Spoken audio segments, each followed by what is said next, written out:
শিবনারায়ণ দাস একজন অকুতোভয় সৈনিক, যার হাতের ছোঁয়ায় পূর্ণতা পায় বাংলার লাল সবুজ পতাকা। স্বাধিকার চেতনায় উদ্বুদ্ধ হয় কোটি বাঙালি। 1970 সালে ঢাকা বিশ্ববিদ্যালয়ের তৎকালীন ইকবাল হলে মানচিত্র খচিত জাতীয় পতাকার নকশা করেন তিনি। প্রাণপণ লড়াইয়ে বাঙালির স্বাধীনতা ছিনিয়ে আনার যুদ্ধে বিজয়ী হলেও এবার জীবনযুদ্ধে হেরে গেলেন বীর মুক্তিযোদ্ধা শিবনারায়ণ দাস। শুক্রবার সকালে চিকিৎসাধীন অবস্থায় বঙ্গবন্ধু শেখ মুজিব মেডিকেল বিশ্ববিদ্যালয়ে শেষ নিঃশ্বাস ত্যাগ করেন তিনি। অনেকটা নিভৃতচারী শিবনারায়ণ দাস পর্দার আড়াল থেকেই দেশের জন্য বিলিয়ে দিয়ে গেছেন নিজের সবটুকু।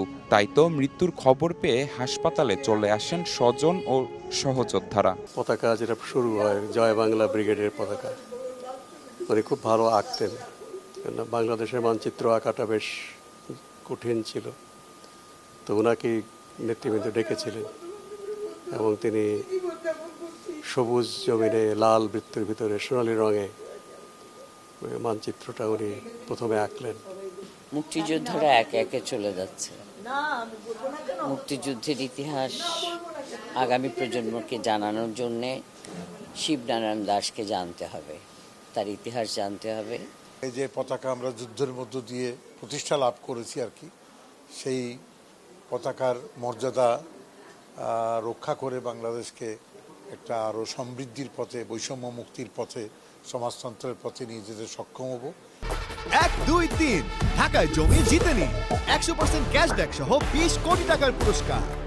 মৃত্যুর আগেও দেশ ও দেশের মানুষের কল্যাণ কামনা থেকে বিচ্যুত হননি শিবনারায়ণ। দান করে গেছেন নিজের দেহ ও স্বপ্ন ভরা দু চোখ। শনিবার সকাল 10টায় কেন্দ্রীয় শহীদ মিনারে শ্রদ্ধা জানানো হবে অকুতোভয় এই যোদ্ধাকে। এরপর শ্রদ্ধা নিবেদনের জন্য মরদেহ নেওয়া হবে কুমিল্লা টাউন হলে। আমার বাবা তার যে দেহটাও বিএসএমইউতে দান করে গেছেন। শিবনারায়ণ দাস সবসময় চেয়েছেন বাংলাদেশের সর্বসাধারণের সবারই যেন ভালো হয়, বাংলাদেশে যেন ভ্রাতৃত্ববোধ থাকে, বাংলাদেশে যেন সাম্প্রদায়িকতা না থাকে। 1972 সালে শিবনারায়ণ দাসের নকশা করা পতাকা থেকে মানচিত্র বাদ দিয়ে পটুয়া কামরুল হাসানের পরিমার্জিত রূপটি বর্তমানে বাংলাদেশের জাতীয় পতাকা হিসেবে গৃহীত হয়। নিবিড় সাহা, সময় সংবাদ, ঢাকা।